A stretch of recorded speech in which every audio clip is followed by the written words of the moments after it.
What's up, everybody? We're going to go live today talking to Sneaker Legal, my boy Zach, about Kanye West and his difficulties keeping lawyers. For some reason, he can't keep a law firm around long enough. So I'm just going to post a topic here. Kanye West getting dropped by his lawyers. What's up? What's up? Thanks for joining.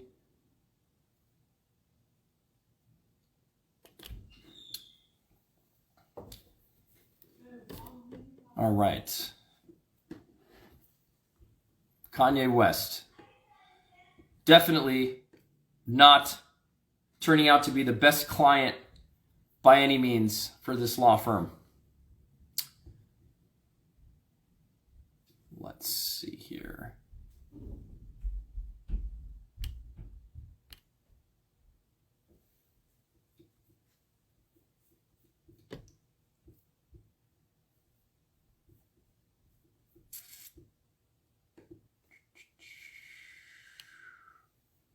Thanks for joining. We are just waiting for Zach to jump on. See, Zach just joined.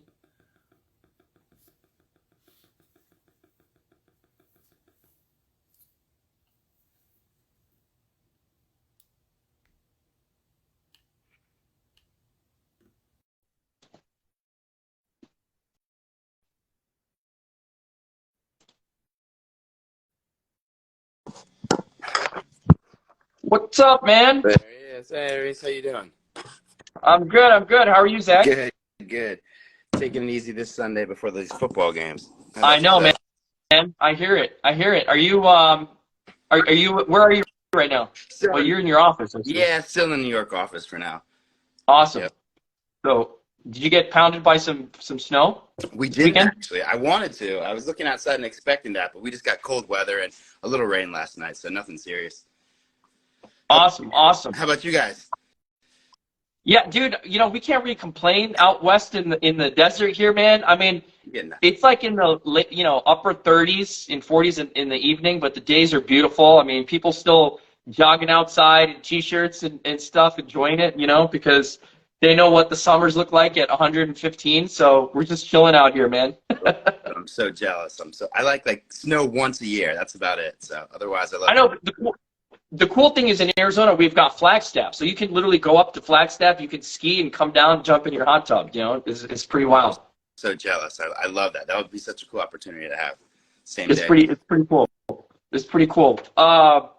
So yeah, man, I thought I would talk with you on this topic. We've chatted about Kanye West before, and this particular issue is really, it's kind of shocking. But then again, we're dealing with Kanye West, so I guess it's not that shocking. But I'll drop a quick nutshell for people who are going to join who don't know exactly what's going on. But basically, Kanye West recently has been dropped by Greenberg Traurig. I actually worked for Greenberg Traurig in law school here in their Phoenix office. But oh wow, yeah, it's a huge firm, great firm. So yeah, 1,800 plus lawyers, international, based in Miami, Miami headquarters, but. They have significant representation, and Kanye is was one of their clients, and so Kanye West gets sued in June, and the headline we read now is the lawyers are publishing ads to withdraw from the case, right? And so obviously there's some media hype and there's some headlining there, but we wanted to kind of break that down and what that looks like. But from what I understand, is basically, Greenberg Traurig is done with Kanye, right? And Kanye said some egregious things about he's got love for Adolf Hitler and he's got love for Nazis and just absolutely asinine, ridiculous, egregious things. And so he's getting dropped left and right. Adidas dropped him, Gap dropped him, Balenciaga drops him. Multiple law firms have dropped him. And so Greenberg Traurig, naturally, they're trying to distance themselves too. So my understanding is in November, in this particular case, which is a copyright case, it's actually an interesting copyright case relating to music that he sampled in his Donda 2 project. He gets sued for copyright infringement June last year. Within 6 months, there's already a breakdown in communication. Greenberg Traurig is like, we want out.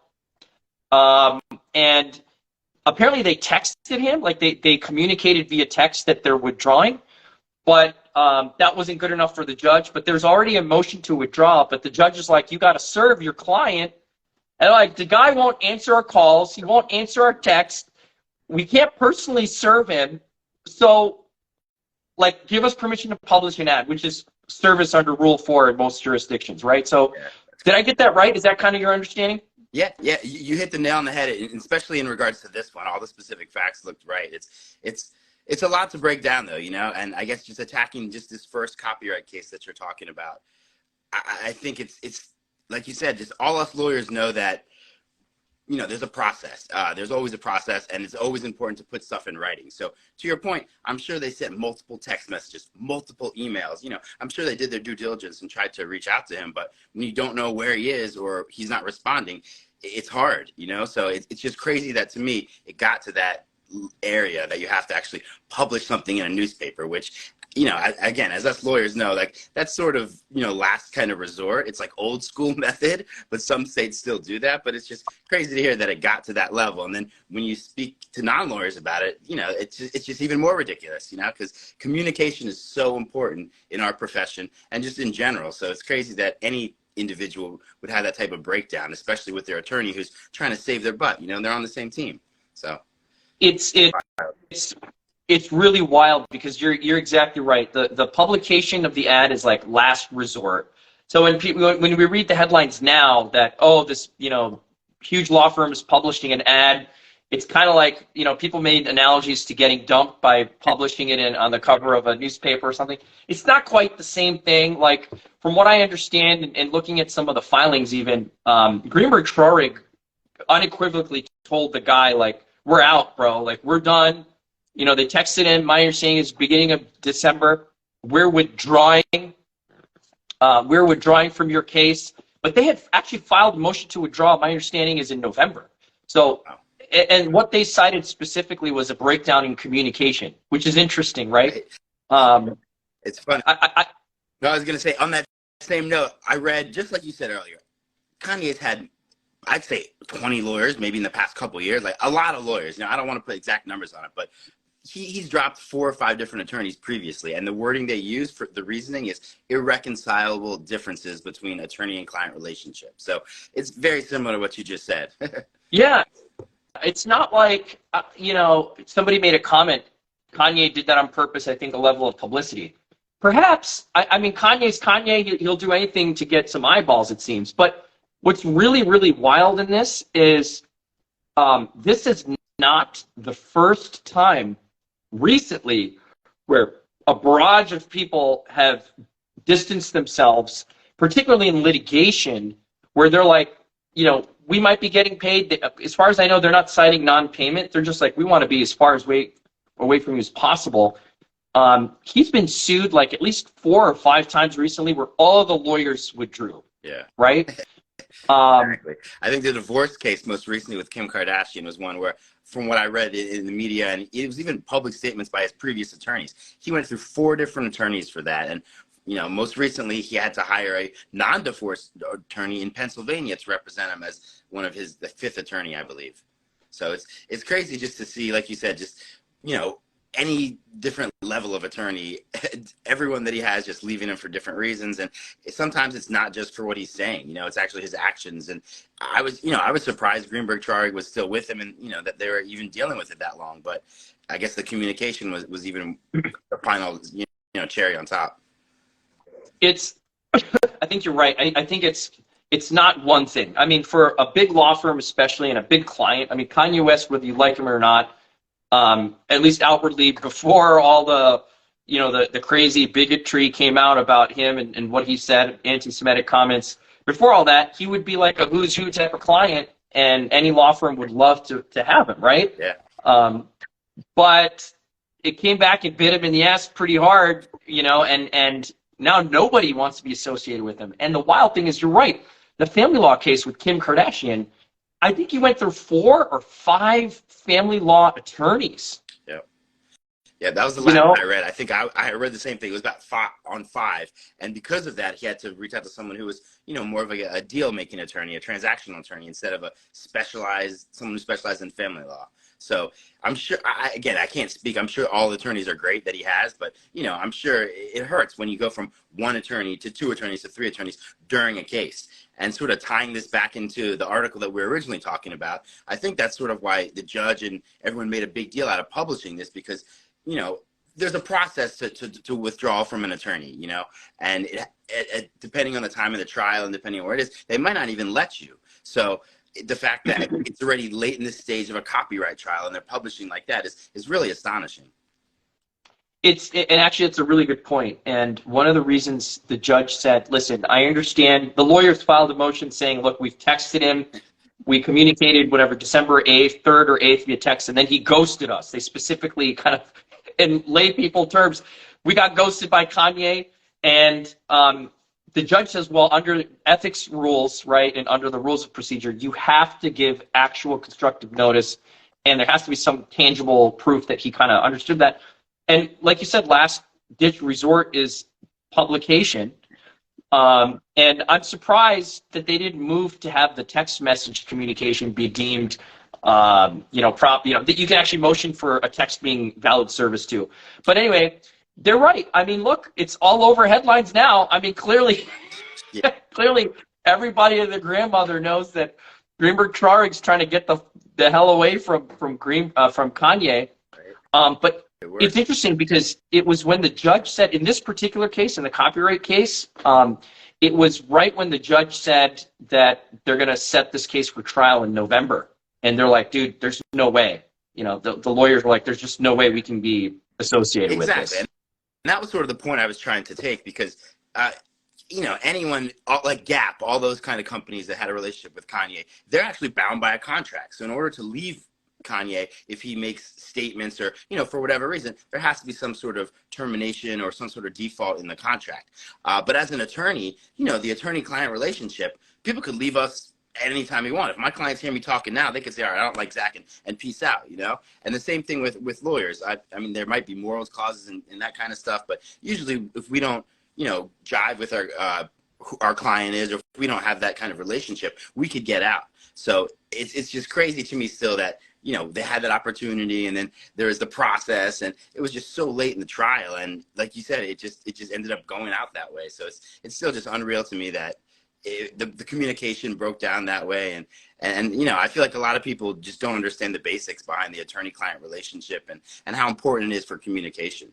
So yeah, clearly he's got problems communicating. Yeah. I mean, whether people like the guy, like his music, don't like him, whatever, irrelevant. I mean, for a professional like a lawyer, multiple lawyers to say, we don't want anything to do with this guy, not just because of what he said publicly, but because he sucks at communicating, it puts the lawyers at risk, right?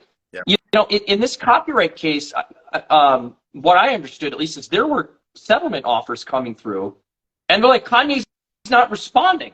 Yeah, that's exactly. And I think sticking with the whole social media and communication, and this is right up your alley as a social media kind of lawyer and like someone who specializes in that. You see how when you have a relationship with clients, what they say on social media is important. Not only can it lead to lawsuits and hiring attorneys, but when you're in that trial, if someone says something, they could be viewed as an admission of guilt, or like there's multiple times when Kanye's done that, and a lot of people we know do that kind of stuff, and it's just crazy. It's still a kind of communication, but it should be done with the attorneys first, and it's scary. So it's wild just to see that goes on, and he's so upfront with it, and it really leads to a bunch of trouble.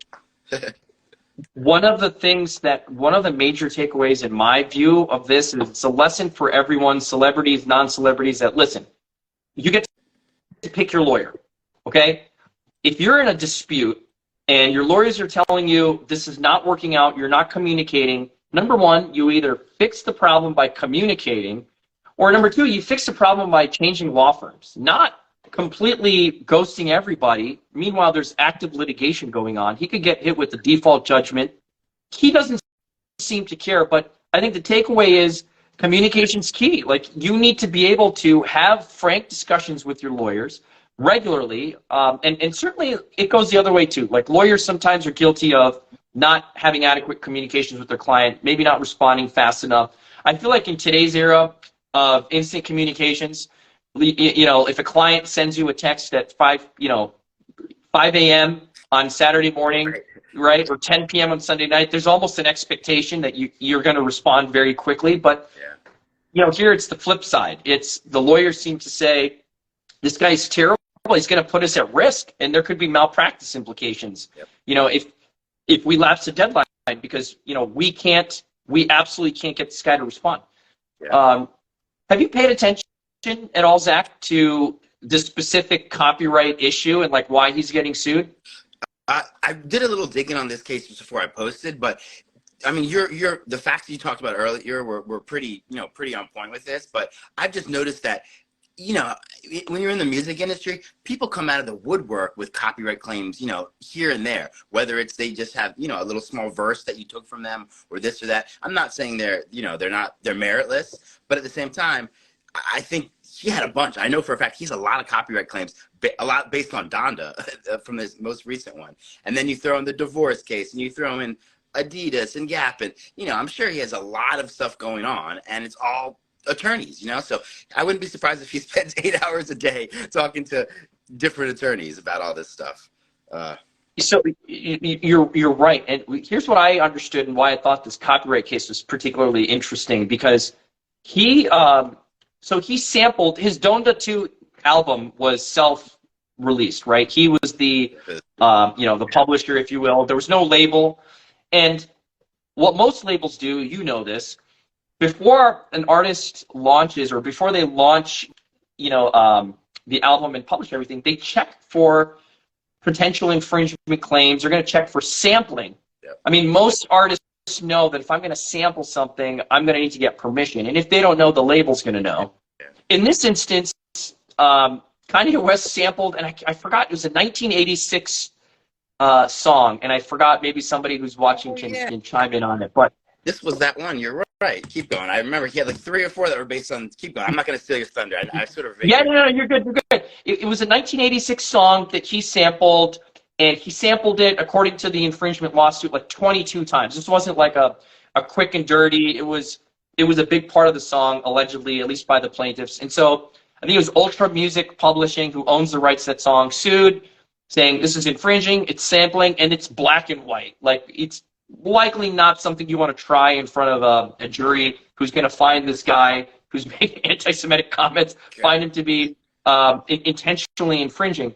But the sad part in all this is he probably could have settled this thing for on the very, very cheap, for less than what he would pay in fees, Yeah, that's a great point to make. I mean, 95% of the cases settle. It's really just a matter of what time you settle, and the earlier the better for attorneys' fees and for all that kind of stuff, most of the time. So you're right, like, communication is key in general, but having communication when you're trying to settle, and especially cases like this, are big. And with copyright cases too, there's statutory damages and all this, so it almost doesn't make sense if you have a black and white case like this to at least not hear or entertain offers, in my opinion.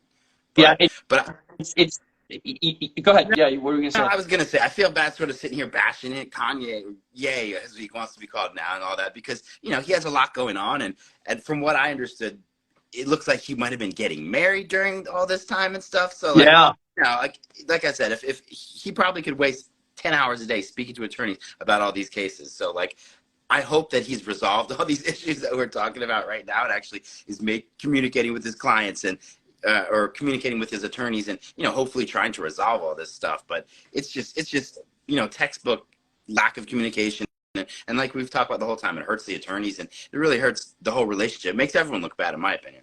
So it's bad. It's true. I mean, it's hard. I see what you're saying when you say you feel bad for the guy. At the same time, it's hard to feel bad for the guy because the way. Exactly. You know what I'm saying? Like, as pompous as this guy is, like, whatever, he might be talented as an artist, and he's a creative soul, okay? I get it, but, oh my God, the kind of stuff he's as brazen as he is. And, look, this guy, you may remember from other cases, like, this guy was represented by some bigwig law firms who distanced themselves. Johnny Depp's lawyer, Camille Vasquez, who was I at remember they were hired for like a yeah, week, yeah, yeah, right, for the divorce Brown case. Ugh, I Brown forgot. Rudnick. She's like, sorry, bro, I'm Yeah, out. I don't want to have anything to do with you. Quinn Emanuel, another major law firm, yeah, like they also dipped out. I mean, people who represent other big artists like Jay-Z and Elon Musk's. yeah. I mean, lawyers. They all were the same. Same law firm. They're like, we don't want anything to do with you. Like, we're willing to lose. We're not willing to get slapped by a malpractice case. We're not willing to be tied to a public a PR nightmare, if you Right. will, of working with a client like Exactly. you. Exactly. And to me, that's what I think, that's what sort of it comes down to. All those firms you mentioned, great attorneys, great firm. You're not going to find malpractice or something, glaring there. So I think it's really just a matter of PR and the media. And like we talked about at the beginning, he can't keep his mouth shut, especially saying ridiculous things. So that's got to hurt him. And it makes everyone he's dealing with look bad. So I think it's going to take some time for him to shut up until these attorneys start working with him again, or, any type of big firm or even brand, in my opinion. Zach, did you know that? So there was this lawsuit. He got sued in California, or rather, it was a New York District Court case, I think. Yeah. But he got sued in this case in June of last year. There was another lawsuit that Greenberg Traurig represented him that they also moved to withdraw in, that also was filed in June, that was related to I think it was like a class action, a bunch of people that worked for like hundreds of employees that worked on his production. Did you hear about that? I did hear. Was that I think there was one that was like a wage an hour one. Yep. Yeah, I think that one. Exactly. And a similar sampling one that I was thinking of too, where I think he even reached out to the other side and asked permission to sample, and they said no, and he ended up still using a portion of it anyway. So there are a bunch of them out there related to copyrights, and I had someone talking to me about, I think California even brought a case against him, the state of California as well last year, where he's paying settlements for that. So there's a lot of legal issues that Kanye has going on, whether it's from brands, clients, the state. Yeah. So he should be well versed of all this stuff we're talking about. Yeah, no, and usually people who are at the level of Kanye, it's not only direct communication with the artist, but there's usually a team of people. Like their management agency is heavily involved. I think Kanye got dropped by his management agency, right? So that's part of why the communication broke down. But there's that lawsuit. There's this class action June. I was reading just a few minutes ago that he also got sued by a financial management firm. Did you hear about this? Oh wow. Gone. Yeah, apparently he hired this financial management firm. You're gonna love this. He was paying $300,000 a month to get them to manage his finances for 18 months. Yeah. Wow. And so Kanye says to them, right? He does exactly what you never want a client to say in a breach of contract. It's a straight breach of contract, nothing to do with intellectual property. You know what he says? He says, according to what the lawsuit says, it's alleged that Kanye West says, you guys must have been crazy to think that I was going to pay you for 18 months at $300,000 a month. This is within 3 months of entering into the contract. So, yeah, so this is a guy who's literally saying I had no intention to perform, which is like your worst nightmare. Yeah. Ridiculous. But he's defaulting on that. I mean, lawyers in that case withdrew too. Yeah, I mean, like you said, he just signed it 3 months ago, and it says clearly what on the paper. So it's crazy. I mean, if you have that sort of intention, it's wild. It questions. I don't know. It's very scary. I mean, if he came to me as a client, I would even have to think twice. It's just, and we would have never said that about Kanye West ever. It's ridiculous. The scary thing is, if I'm Kanye, I'm thinking, who's going to represent me? Yeah. In this case, it's pending in New York, the copyright one. There's going to be a trial set. Oh, wow. And yeah, I mean, maybe he just has so much money that he doesn't care. But do you still want that like brand, impact on you? I don't. Maybe he doesn't care. I mean, in light of what he said about loving Nazis and Hitler. Yeah. He frankly doesn't give a shit. I don't know. And I think that's really what it is. I think he's at the stage where he doesn't care. He has enough money. He doesn't give a shit. He thinks he could say what he wants to say. Maybe he's learning a little better from the speaking aspect and not saying as much stuff, but I still think he has enough money that, and you know, between me and you, there are enough lawyers out there that'll take a Yeah. case with Kanye West still, you know, despite everything that we're saying and he's saying, you know, there are enough lawyers who will take that case. And, you know, trials are juicy. People make money off all that stuff. And, I guarantee he'll find someone. It's crazy. To me, it's just a matter of, you know, if he's going to mature and, you know, act well enough to actually keep that attorney throughout the trial, or if we're going to continue to see what we're seeing now, where it's a new attorney every month, every here and there. Because, you know, the Lord knows there are enough attorneys out there. So I just think we're going to continue seeing what we're doing. You know, I think he's going to keep going through attorneys. And just like we said, he has the money and he doesn't care. So I hope I'm wrong. But I know, man. I know. It's crazy. But this is not an instance of him being, for people listening, this is not an instance of him being like too busy to respond. Literally, so I was reading the letter filed by Greenberg Traurig in the case, and they actually they hired a firm to do due diligence, right? Did you see that? It's wild. We might post this. it's one of the most, Basically, yeah. We should post this one. yeah. It's like it clearly says, like, for weeks they hired back in November a company to do private due diligence on first name, last name, social security number, date of birth, you know, do a skip trace, search public record, hire investigators. No sign of Kanye. Yeah. And that's why I think it's just crazy to me, because, like, you know, as lawyers, we have to do our own thing and do our due diligence and you know, put stuff in writing. And that was another example of them saying, okay, we're going to hire someone, and we have the paperwork to back it up to go look for him and do this so that we don't, you know, get malpractice. You know, it's crazy, and it still didn't work. So, ugh.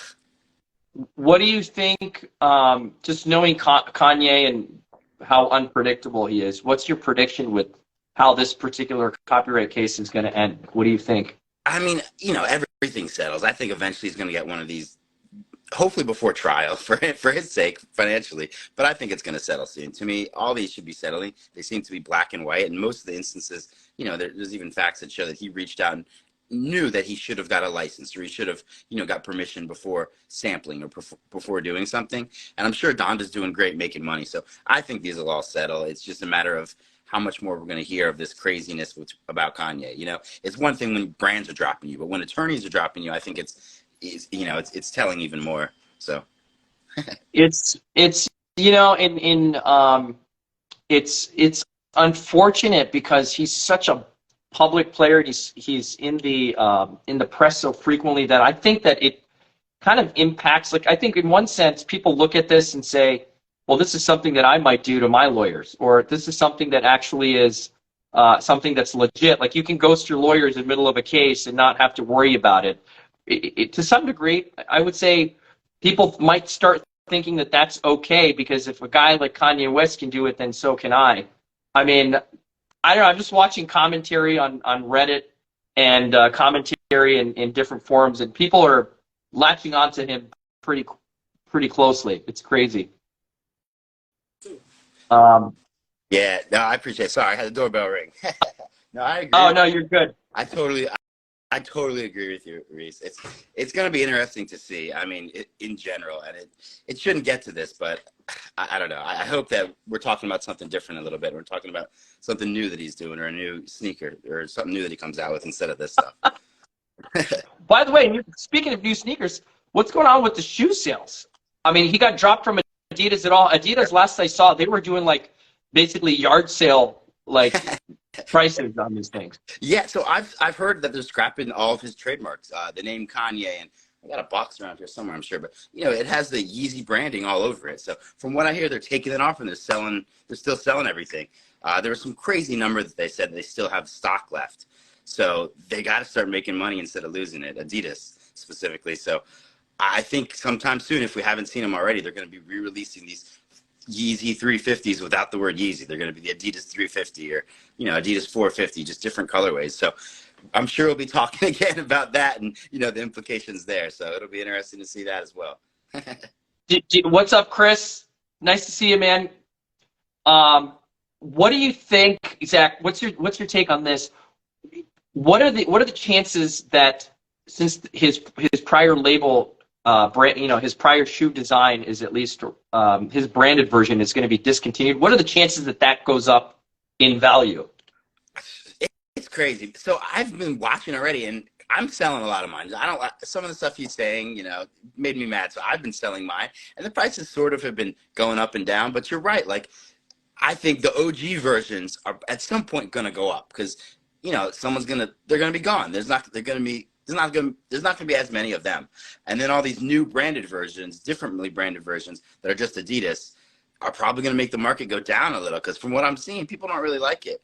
So it'll be interesting to see if Adidas version is continued, people continue purchasing the Adidas only version, in my Chris opinion. said he's going back to the Stan Smith. That's the tennis shoe layout, right? That's classic, though. Man. But yeah, I think that's going to happen. Adidas is just going to pivot from, they're going to make as much money as they can to recover from the Kanye contract, which is a lot. And they're just going to pivot to Stan Smiths and different designers. So it'll be exciting. Good times ahead. Chris says the Jordan 1 gang. Yeah, that's my style too. I like that, Chris.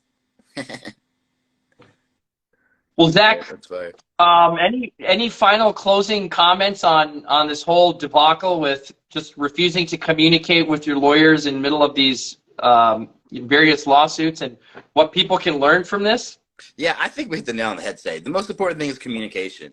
I think me and you are different than most lawyers because we're on social and we like to provide content. We like to communicate with our clients and other people. So I think that's key, and I would continue all attorneys to keep good communication, all clients to keep communication. Don't be afraid to talk to your lawyers.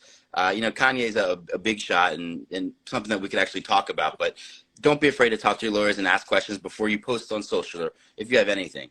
It's very important. So just like we said, communication is key. I'm happy that we got this chance to discuss Kanye and sort of echo that statement to our clients and other clients that are listening and other people that are listening. So yeah, thanks for having me, man. Thanks everyone for joining as well. Yeah, dude, thanks. It was great. And I'll just echo what you said. Final soundbite. Don't ghost your lawyer.